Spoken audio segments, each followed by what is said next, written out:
وأصحابه أجمعين। واجب الاحترام حاضرین و ناظرین ناظرات، السلام علیکم ورحمۃ اللہ وبرکاتہ۔ جیسا کہ آپ حضرات کو معلوم ہے کہ یہ مہینہ ربیع الاول کا ہے، جس میں ہمارے آقا کریم صلی اللہ علیہ وسلم کی آمد کے چرچے ہوتے ہیں۔ اس لیے آج میری گفتگو کا موضوع ہے ہمارے آقا کریم صلی اللہ علیہ وسلم کتنی مخلوق کے لیے اور کتنے جہانوں کے لیے رسول بن کر آئے۔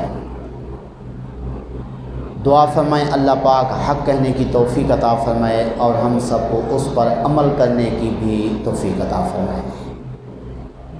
اللہ پاک نے سورۃ نساء 5ویں پارے کے اندر ارشاد فرمایا وَأَرْسَلْنَاكَ لِلنَّاسِ رَسُولًا، محبوب ہم نے آپ کو لوگوں کے لیے رسول بنا کے بھیجا۔ مولا کتنے لوگوں کے لیے؟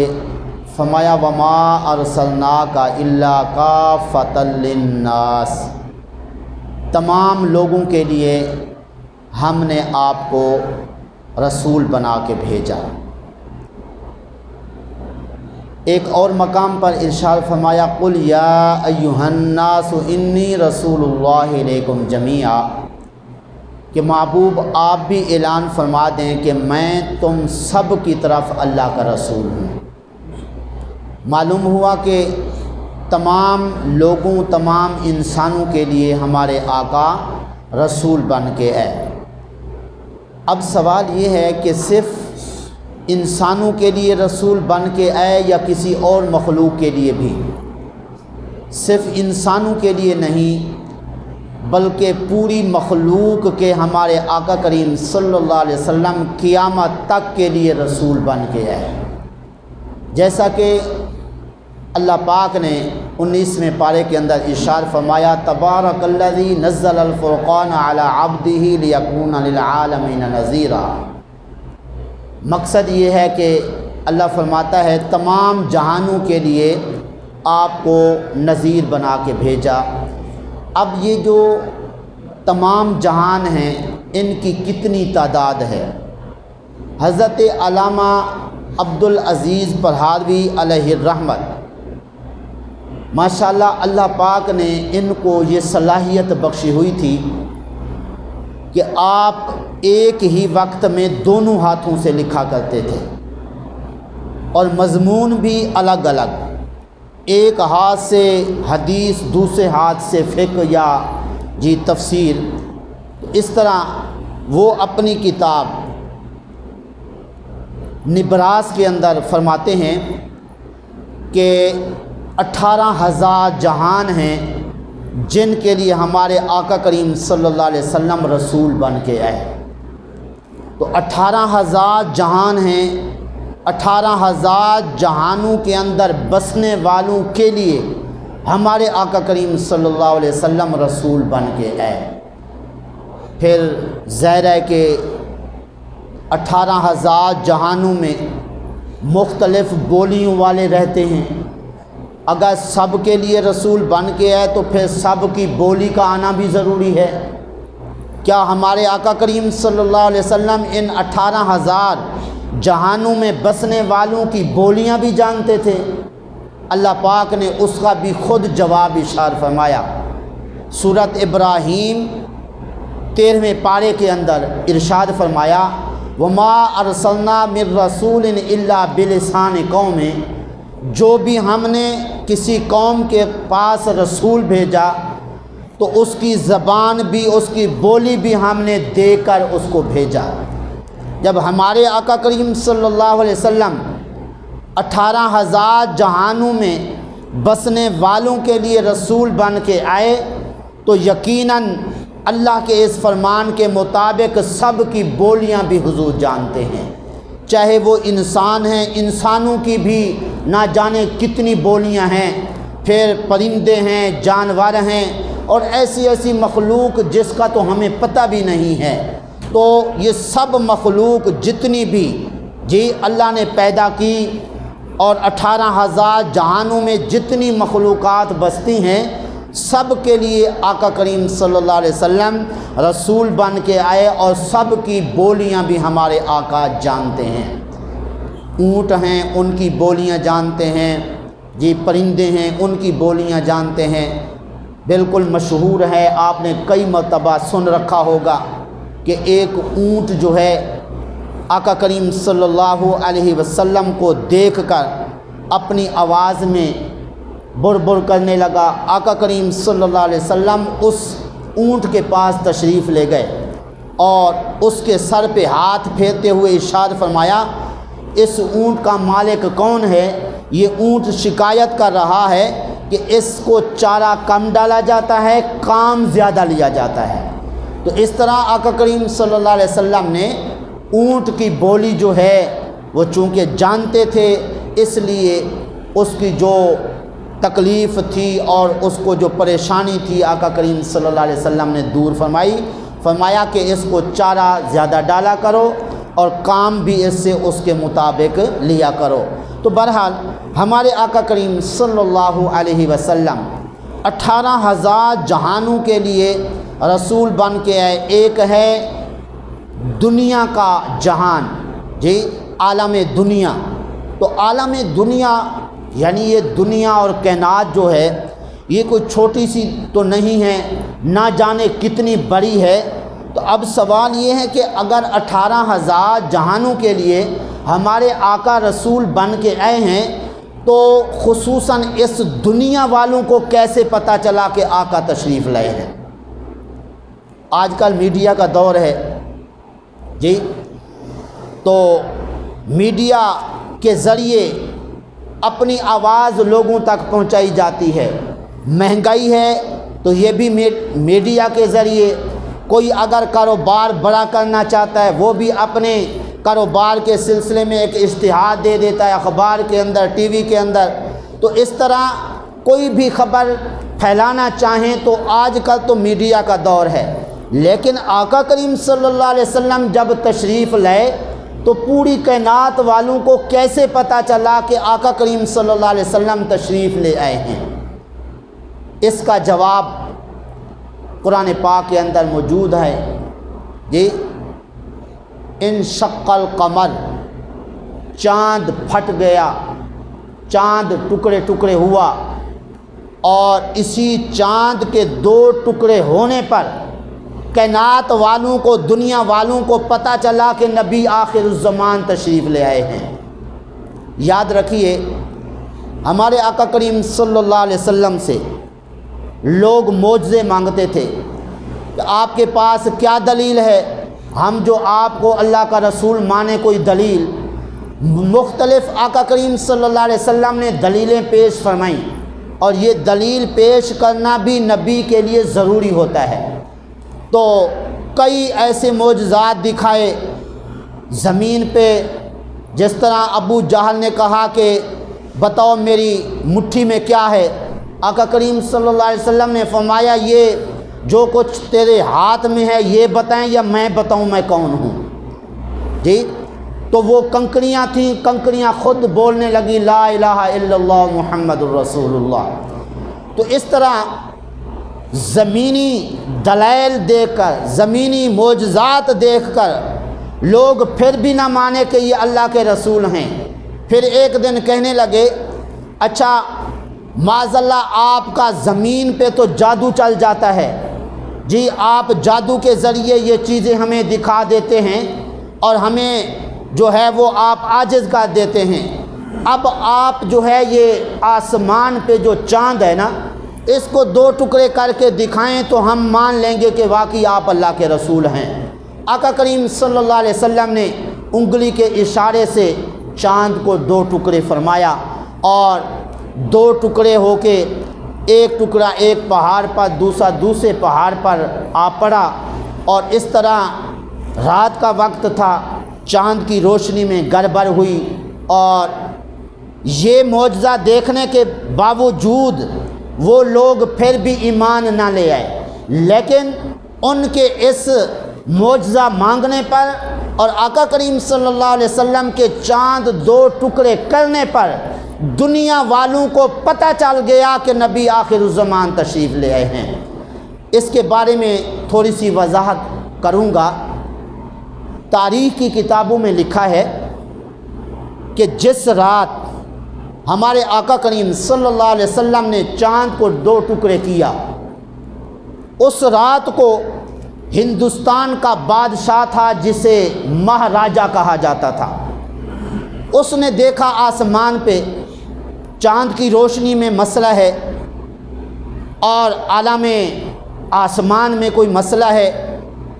اس نے بڑا غور و فکر کیا، آخر کار اس کو پریشانی لاحق ہوئی۔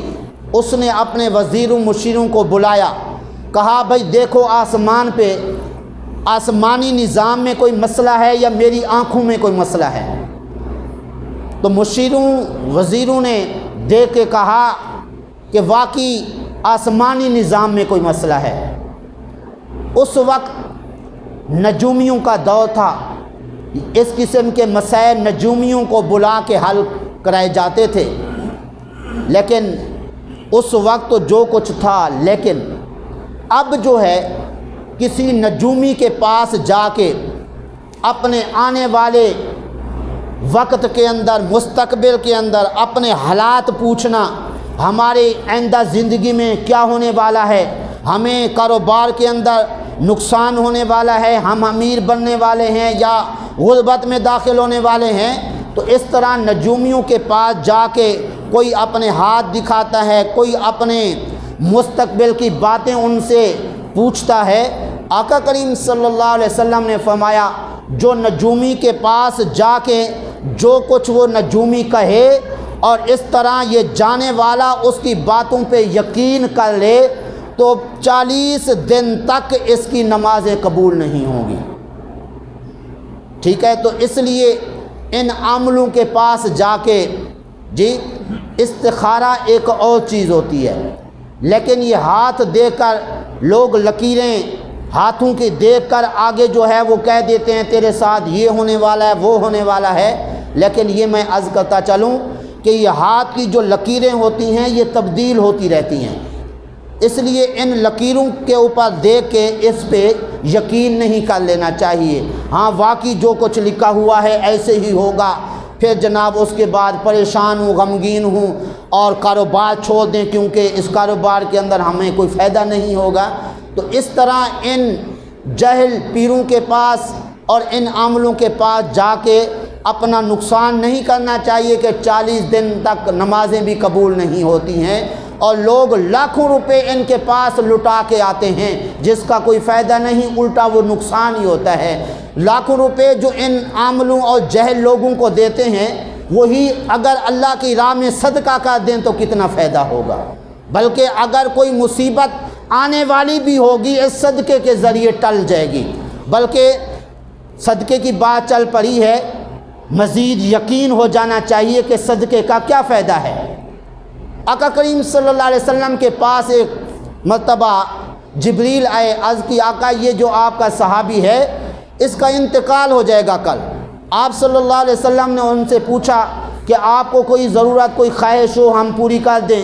انہوں نے عرض کی حضور ایک سنت رہتی ہے شادی کرنا، وہ میری نہیں ہوئی، اور دوسری خواہش ہے حلوہ کھانے کی، یہ 2 چیزیں مجھے مل جائیں۔ آقا کریم صلی اللہ علیہ وسلم نے ان کی شادی بھی کرا دی اور حلوہ بھی تیار ہو گیا، اور سسرال والوں کی طرف سے وہ حلوہ آیا۔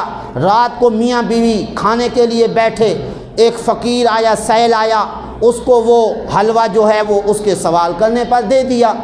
تو اگلا دن جب وہ وقت جبریل علیہ السلام بتا کے گئے تھے کہ یہ فوت ہو جائیں گے، اس وقت سے تھوڑا وقت اوپر ہو گیا۔ آقا کریم صلی اللہ علیہ وسلم نے پوچھا جبریل آپ تو بتاتے تھے یہ فوت ہو جائیں گے، یہ وقت اوور ہو گیا ہے، ابھی بھی یہ زندہ حیات ہیں؟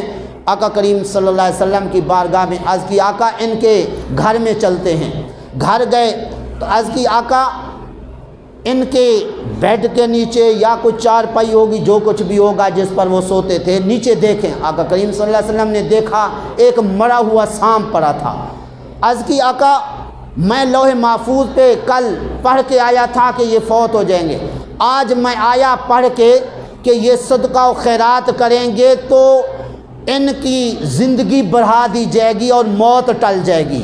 آقا یہ جو سانپ تھا یہ ان کی موت کا سبب بن کے آیا تھا، یہ ان کو ڈانگ اور ان کو کاٹتا تو اس طرح جو ہے یہ فوت ہو جاتے، موت واقع ہو جاتی۔ لیکن ان سے پوچھئے کہ وہ جو حلوہ ان کے پاس آیا تھا وہ کہاں کیا؟ تو آقا کریم صلی اللہ علیہ وسلم نے پوچھا، انہوں نے بتایا کہ سیل آیا تھا، ہم نے اس سیل کو وہ حلوہ دے دیا ہے۔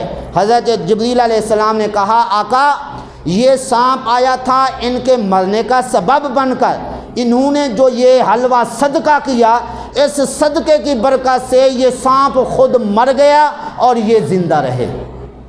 تو پتہ چلا کہ صدقے کے ذریعے بندے کی زندگی بھی بڑھ جاتی ہے، اگر زندگی بڑھ جاتی ہے تو اور مصیبتیں کیوں نہیں ٹل سکتی ہیں؟ تو اس لیے بجائے جاہل لوگوں کے، عامل لوگوں کے پاس جو نماز کے قریب نہیں جاتے، قرآن کے قریب نہیں جاتے اور اس طرح دعوے کرتے ہیں ہم نمازیں جو ہیں وہ ادھر کعبہ شریف میں، مدینہ شریف میں پڑھتے ہیں، تو ان سے پوچھنا چاہیے کیا کبھی آقا کریم صلی اللہ علیہ وسلم نے بھی چھپ کے نماز پڑھی ہے؟ اگر آقا نے چھپ کے نماز نہیں پڑھی تو تم کون ہو چھپ کر نماز پڑھنے والے؟ تو بہرحال میں عرض کر رہا تھا کہ نجومیوں کو اس بادشاہ نے، ہندوستان کے بادشاہ نے بلایا۔ جب نجومی آ گئے کہا کہ یہ مسئلہ حل کرو، آسمانی نظام میں گڑبڑ کیوں ہے؟ ہر ایک نے اپنی اپنی استطاعت کے مطابق جواب دیا۔ ایک نجومی نے کہا بادشاہ اس آسمانی نظام میں جو گڑبڑ آپ کو نظر آ رہی ہے اس کا جواب فلاں جو آپ کا وزیر ہے اس کے صندوق کے اندر موجود ہے، اس سے آپ کو پتہ چل جائے گا کہ یہ آسمانی نظام میں گڑبڑ کیوں ہے۔ بادشاہ نے کہا چلو اس کو بلاؤ۔ تو وہ نجومی کہنے لگا وہ وزیر ہے، میری بات کہاں سنے گا، وہ تو مجھے اپنے تک پہنچنے بھی نہیں دے گا، میری تو وہاں تک رسائی بھی نہیں ہوگی، آپ کا وزیر ہے بلا لیں۔ بادشاہ نے اس وزیر کو پیغام بھیجا کہ تو خود بھی میری خدمت میں آ جاؤ، ساتھ جو صندوق ہے تیرے پاس وہ بھی لے آ۔ تو وہ صندوق سمیت وزیر آ گیا بادشاہ کے پاس، تو اس صندوق کے ڈھک کے اوپر لکھا تھا جب آسمانی نظام میں کوئی گڑبڑ نظر آئے تو اس کا جواب جو ہے اس کے اندر موجود ہے۔ جب ڈھک کھولا گیا آگے لکھا ہوا تھا جب آسمانی نظام میں کوئی گڑبڑ تمہیں نظر آئے تو سمجھ لینا نبی آخر الزمان تشریف لے آ چکے ہیں۔ جب یہ پڑھا اس کے بعد اس بادشاہ نے اپنی وزیروں مشیروں کو تیار کیا کہ چلو مکہ شریف میں نبی آخر الزمان سے ملاقات کرتے ہیں، ان کی زیارت کرتے ہیں۔ تو وہ بادشاہ اپنے وزیروں مشیروں کو تیار کر کے مکہ شریف میں پہنچا۔ آقا کریم صلی اللہ علیہ وسلم سے ملاقات ہوئی، آقا کریم صلی اللہ علیہ وسلم نے ان کے ساتھ تبادلہ خیال فرمایا اور دعوت اسلام دی، دعوت توحید دی اور دعوت رسالت دی، اور اس طرح یہ بادشاہ اور سارے وزیر مشیر جو ہے آقا کریم صلی اللہ علیہ وسلم کی تبلیغ پر مسلمان ہو گئے۔ اور ظاہر ہے کہ ہندوستان میں رہنے والے عربی تو نہیں بولتے تھے نا، ہندی بولتے تھے، تو اس سے یہ بھی معلوم ہوا کہ یہ ہندی بولنے والے جب حضور کے پاس پہنچے آقا کریم صلی اللہ علیہ وسلم نے عربی زبان میں گفتگو نہیں فرمائی، انہی کی ہندی زبان میں گفتگو فرمائی، اور اس طرح آقا کریم صلی اللہ علیہ وسلم نے ہندی زبان میں ان کو دعوت پیش کی، اور اسی سے یہ پتہ چل گیا ہمارے آقا پہلے سے ہی ہندی زبان جانتے تھے۔ آج کل کچھ لوگ کہتے ہیں کہ معاذ اللہ یہ اردو زبان حضور نے ہم سے سیکھی ہے، معاذ اللہ۔ ایسے لوگ بھی آج ہٹ دھرم اور بیوقوف بستے ہیں جن کا یہ کہنا ہے کہ حضور نے ہم سے اردو زبان سیکھی ہے، جبکہ اللہ نے اعلان فرما دیا ہم نے جو بھی رسول جس قوم کے پاس بھیجا اس کی بولی ہم نے سکھا کے بھیجا۔ تو ہمارے آقا اگر تمام جہانوں کے لیے رسول بن کے آئے تو سب کی سب بولیاں جتنی بھی ہیں حضور سب جانتے ہیں، تفسیر مظہری کے اندر لکھا ہوا ہے حضرت آدم علیہ السلام کو اللہ تعالیٰ نے 7 لاکھ بولیاں عطا فرمائیں، 7 لاکھ بولیاں. تو وہ تو ہمارے آقا کریم صلی اللہ علیہ وسلم کے نائب اور خلیفہ ہیں. اگر ان کو 7 لاکھ بولیاں عطا فرمائی گئیں تو ہمارے آقا جو 18,000 جانوں کے لیے رسول بن کے آئے ہیں تو ہمارے آقا کو کتنی بولیاں سکھائی گئی ہوں گی جی. تو اس لیے یہ بھی ہمارا عقیدہ ہونا چاہیے کہ اللہ پاک نے سب کچھ ہمارے آقا کو سکھا کے بھیجا. الرحمن علم القرآن، رحمان نے قرآن سکھایا. پھر اللہ نے خود فرمایا وَعَلَّمَكَ مَا لَمْ تَكُنْ تَعْلَمْ، محبوب ہم نے آپ کو وہ کچھ سکھا دیا جو آپ نہیں جانتے تھے. تو اللہ نے سب کچھ سکھا دیا. ایک استاد ہو ماہر کسی بھی فن کے اندر، تو اس کا جو شاگرد ہو کہیں پہ بھی چلا جائے اور وہ بتائے میں فلاں استاد کا شاگرد ہوں، لوگ آنکھیں بند کر کے اس کو رکھ لیتے ہیں. جس طرح وہ استاد ماہر ہے تو اس طرح اس کا شاگرد بھی ماہر ہوگا. تو اس طرح ٹیسٹ بھی نہیں لیتے، انٹرویو بھی نہیں لیتے. بھئی جس استاد کا یہ شاگرد ہے جس طرح وہ ماہر ہے تو یہ بھی ماہر ہوگا. تو جس ہستی کو خالق و مالک نے خود سکھایا ہو تو کیا کوئی کمی آ سکتی ہے؟ تو جب خالق و مالک خود نقص اور عیب سے پاک ہے تو اس طرح پھر یہ بھی جاننا پڑے گا اور عقیدہ رکھنا پڑے گا ہمارے آقا کو ساری بولیاں اللہ نے سکھا کے بھیجا ہے. تو بہرحال آقا کریم صلی اللہ علیہ وسلم 18,000 جہانوں کے لیے رسول بن کے آئے، سب کی بولیاں بھی جانتے ہیں. اب آئے کیا کرنے ہیں؟ ہمارے آقا آئے کیوں؟ اسی رسول کا معنی ذرا سمجھ لیجئے، پتہ چل جائے گا کہ ہمارے آقا آئے کس لیے ہیں. رسول کا معنی ہے کہ اللہ تعالیٰ کی طرف سے کچھ لے کر آگے تقسیم کرنے والا. اب وَأَرْسَلْنَاكَ لِلنَّاسِ رَسُولًا کا مطلب ہوگا اے محبوب ہم نے کچھ دے کر آپ کو دینے والا بنا کے بھیجا. اب ہمارے آقا کریم صلی اللہ علیہ وسلم 18,000 جہانوں کے لیے اللہ کی طرف سے آئے.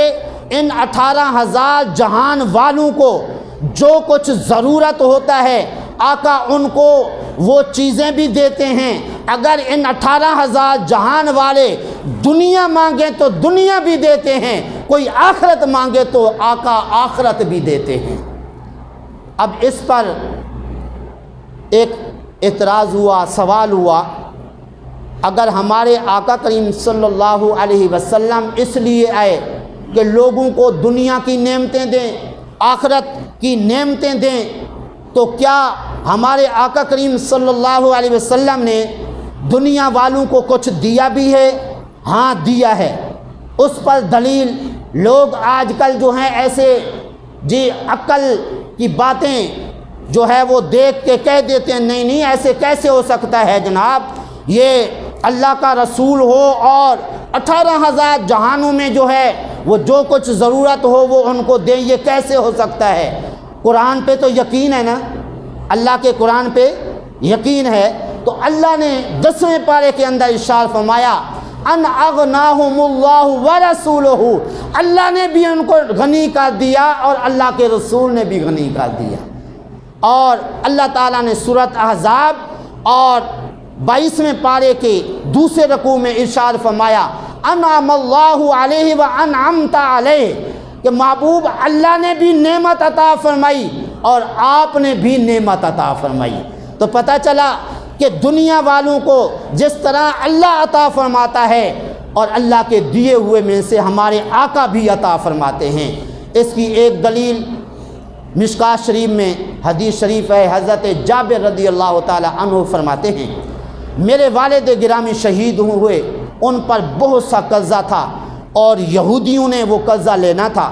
تو والد گرامی کی شہادت کے بعد میں نے ان یہودیوں سے کہا کہ تم نے قرضہ لینا ہے میرے والد گرامی سے، ان کا تو وصال ہو گیا، اب اس سال جو کھجوروں کی پیداوار ہوگی نا وہ میں تم کو قرضے میں دوں گا، تو جتنی ہوگی وہ لے لینا، باقی تم معاف کر دینا. وہ کہنے لگے نہیں نہیں ایسا تو نہیں ہو سکتا ہے، ہم پورا جتنا ہمارا قرض بنتا ہے وہ ہم لے کے رہیں گے۔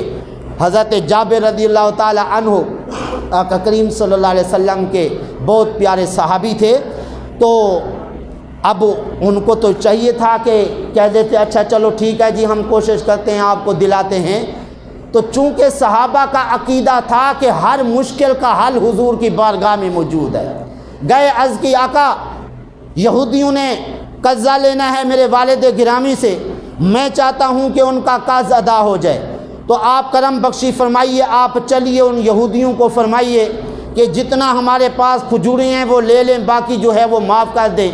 آقا کریم صلی اللہ علیہ وسلم نے فرمایا جابر تم چلو، جتنی تمہاری کھجوریں ہیں نا اور جس کوالٹی کی ہیں، اس وقت 80 قسم کی کھجوریں تھیں، تو فرمایا جس قسم کی تمہارے پاس کھجوریں ہیں نا تم الگ الگ ان کے ڈھیر بنا لو۔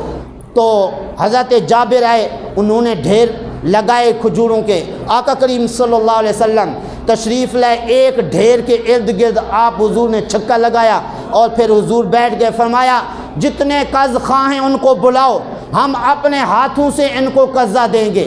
آقا کریم صلی اللہ علیہ وسلم نے ان یہودیوں کو قرض خواہوں کو بلا کے ہر ایک کو اس کے قرضے کے مطابق کھجوریں عطا فرمائیں۔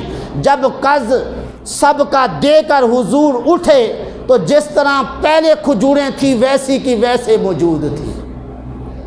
اب ذرا غور فرمائیے یہ دنیا عطا کرنا ہے یا نہیں ہے کہ کھجوریں بھی باقی ہیں، قرضہ بھی ادا ہو گیا ہے، تو پتہ چلا کہ ضرورت مندوں کی ضرورتیں ہمارے آقا کریم صلی اللہ علیہ وسلم اللہ کے دیے ہوئے میں سے پوری فرما دیتے ہیں۔ تو لہٰذا پتہ چلا اللہ نے بھی لوگوں کو غنی فرمایا، ہمارے آقا نے بھی غنی فرمایا، اسی طرح اللہ نے بھی انعام فرمایا، ہمارے آقا کریم صلی اللہ علیہ وسلم نے بھی انعام فرمایا۔ یہ قرآن سے ثابت ہے، اغناہم اللہ ورسولہ، اللہ نے بھی ان کو غنی کیا اور اللہ کے رسول نے بھی ان کو غنی کیا۔ تو پتہ چلا ہمارے آقا کریم صلی اللہ علیہ وسلم کوئی دنیا مانگے تو اس کو دنیا بھی دے دیتے ہیں، اور کوئی آخرت مانگے تو ہمارے آقا کریم صلی اللہ علیہ وسلم آخرت بھی دیتے ہیں۔ جس طرح مشہور حدیث ہے حضرت ربیعہ رضی اللہ تعالی عنہ آقا کریم صلی اللہ علیہ وسلم کی خدمت کیا کرتے تھے، تو جب کوئی خدمت گزار ہو اور دل خوش کرنے والا ہو، کوئی بھی نوکر چاکر، تو وہ جو مالک ہوتا ہے تنخواہ دینے والا ہوتا ہے، جب اس کا دل خوش ہوتا ہے تو وہ پھر اپنے ملازم کو، اپنے نوکر کو جی کہتا ہے بھائی مانگ، کوئی پلاٹ مانگنا چاہے گا، کوئی مکان مانگنا چاہے گا، آج میں تجھے دے دوں گا۔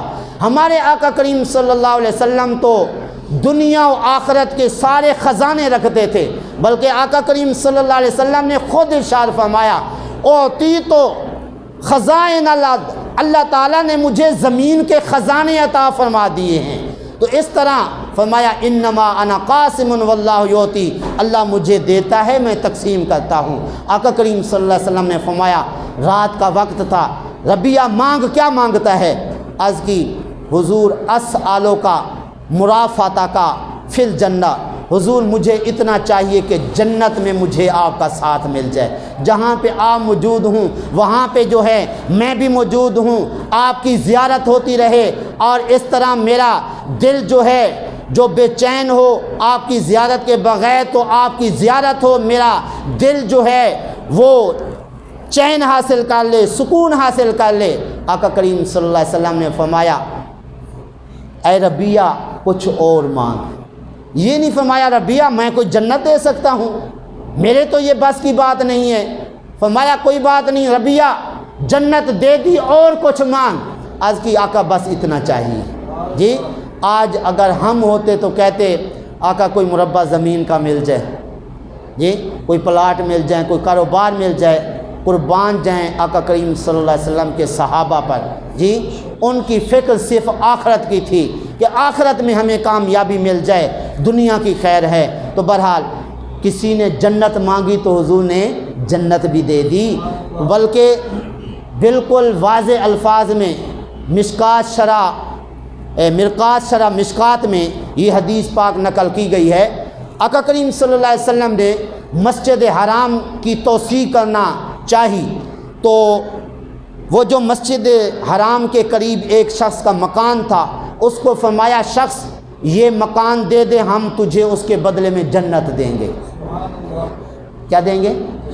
جنت دیں گے۔ اس نے کہا نہیں جی مجھے جنت نہیں چاہیے، نہ میں مکان بیچتا ہوں، بس مکان مجھے خود کو ضرورت ہے۔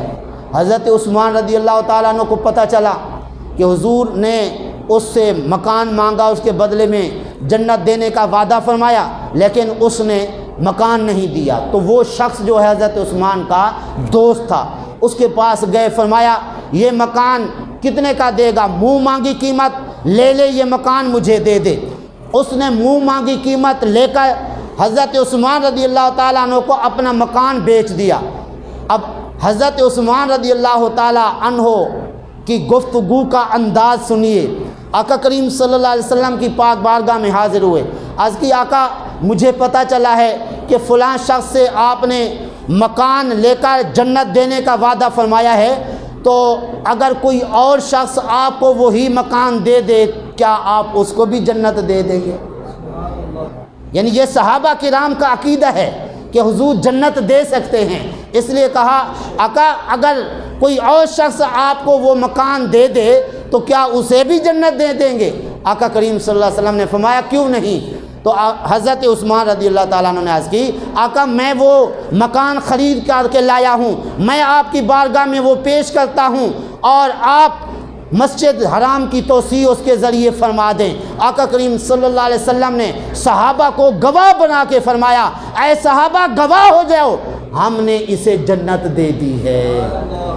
سبحان اللہ۔ پتہ چلا کہ ہمارے آقا کریم صلی اللہ علیہ وسلم جی تمام جہانوں کے لیے رسول بن کے آئے اور تمام جہانوں میں جس نے جو کچھ مانگا ہمارے آقا کریم صلی اللہ علیہ وسلم نے وہ عطا فرمایا، اور پھر جب جس کو ضرورت ہے حضور اس کی ضرورت پوری کرنے آئے ہیں، تو پھر جس کو جو ضرورت ہے اس ضرورت کا حضور کو جاننا بھی ضروری ہے، کیونکہ اگر کسی کا بیٹا مثلاً امریکہ میں رہتا ہو، پڑھتا ہو کسی یونیورسٹی میں، تو اس کو خرچہ بھیجنا ہو تو ظاہر ہے کہ پہلے معلومات کرے گا، یا پہلے پتہ ہوگا اس کو کہ مہینے میں کتنا اس کا خرچہ ہے، جی تو پہلے ماہانے کا پتہ ہوگا، یا پھر بیٹے سے یا عزیز سے پوچھے گا بھی تجھے کتنا خرچہ ہے میں تجھے بھیجوں، تو ظاہر ہے کہ پتہ ہوگا تو اتنا خرچہ بھیجے گا، اور ضرورت کا پتہ ہوگا تو وہ ضرورت پوری کرے گا۔ تو اگر ہمارے آقا تمام جہانوں کی ضرورتوں کو پورا کرنے کے لیے بھی آئے ہیں تو پھر ہر ایک کی ضرورت کا پتہ بھی ہونا چاہیے۔ ہمارے آقا کریم صلی اللہ علیہ وسلم ہر ایک کی ضرورت کو بھی جانتے ہیں، کوئی نہ بھی بتائے پھر بھی ہمارے آقا جانتے ہیں۔ اس کی مثال مشکوٰۃ شریف میں حدیث ہے، حضرت حذیفہ رضی اللہ تعالیٰ عنہ فرماتے ہیں میں نے اپنی ماں سے جو ہے وہ اجازت مانگی کہ میں حضور کی بارگاہ میں جاتا ہوں، مغرب کی نماز حضور کی بارگاہ میں جا کے پڑھوں گا، وہاں پہ موقع بات کرنے کا بہترین مل جائے گا، کوئی رش مش نہیں ہوگا، تو اس لیے آپ اجازت دے دیں۔ تو میں جا کے حضور کی بارگاہ میں اپنے لیے بھی بخشش کی دعا کرواؤں گا، آپ کے لیے بھی۔ تو ماں نے اجازت دے دی۔ فرماتے ہیں میں حضور کی بارگاہ میں پہنچا، مغرب کی نماز پڑھی، عشاء تک وہاں بیٹھا رہا، حضور سے موقع نہ ملا بات کرنے کا۔ پھر عشاء کی نماز پڑھی، عشاء کے بعد بھی موقع نہ ملا، حضور اپنے گھر کی طرف رواں تھے، میں حضور کے پیچھے چلا، تو ابھی حضور کے پیچھے جا ہی رہا تھا، آقا کریم صلی اللہ علیہ وسلم نے پیچھے بھی نہیں دیکھا، فرمایا کون ہے پیچھے آنے والا؟ میں نے ابھی بتایا نہیں ہے، حضور نے خود فرمایا حذیفہ ہو نا؟ میں نے عرض کی ہاں آقا میں حذیفہ ہوں۔ پھر آقا کریم صلی اللہ علیہ وسلم نے مجھ سے پوچھا نہیں، بلکہ اتنا فرمایا کہ کس لیے آئے تھے، کیا حاجت تھی؟ میں نے حضور کو بتایا نہیں ہے، تو حضور نے خود ارشاد فرما دیا اے حذیفہ اللہ تیری بھی بخشے فرمائے، تیری ماں کی بھی بخشے فرمائے۔ آقا کریم صلی اللہ علیہ وسلم نے خود فرمایا میرے صحابہ تم جان لو میں جس طرح آگے دیکھتا ہوں پیچھے بھی اسی طرح دیکھتا ہوں، میں تمہارے رکوع بھی دیکھتا ہوں، تمہارا خشوع بھی دیکھتا ہوں، تمہارے دل کے اندر کتنا خشوع ہے، تمہارے دل کی کیا کیفیت ہے، یہ سب کچھ میرے صحابہ میں جانتا ہوں۔ تو یقیناً ہمارے آقا کریم صلی اللہ علیہ وسلم اپنی امت کی جو جو ضرورتیں ہیں وہ پوری فرماتے ہیں۔ جو آقا کریم صلی اللہ علیہ وسلم کی بارگاہ میں گزارش کرے تو حضور اس کی سنتے بھی ہیں، اس کی فریاد پوری بھی کرتے ہیں۔ اب کوئی کہے جناب وہ تو چلو جب دنیا میں حیات تھے، ظاہری حیات میں تھے اس وقت یہ کر سکتے تھے، اب کہاں؟ تو اب سوال یہ ہے کہ کیا ہمارے آقا قیامت تک کے لیے رسول بن کے آئے ہیں یا اپنے ظاہری حیات تک؟ جی قیامت تک کے لیے۔ جب قیامت تک کے لیے آپ رسول بن کے آئے ہیں تو ماننا پڑے گا اب بھی اپنے روضہ پاک میں رہ کے بھی کوئی اگر فریاد کرے تو اس کی فریاد کو سنتے بھی ہیں اور اس کی فریاد کو پورا بھی کرتے ہیں۔ انشاءاللہ اس پر پھر دلائل عرض کریں گے۔ دعا ہے اللہ تعالیٰ کی بارگاہ میں جو کچھ کہا صحیح عمل کی توفیق۔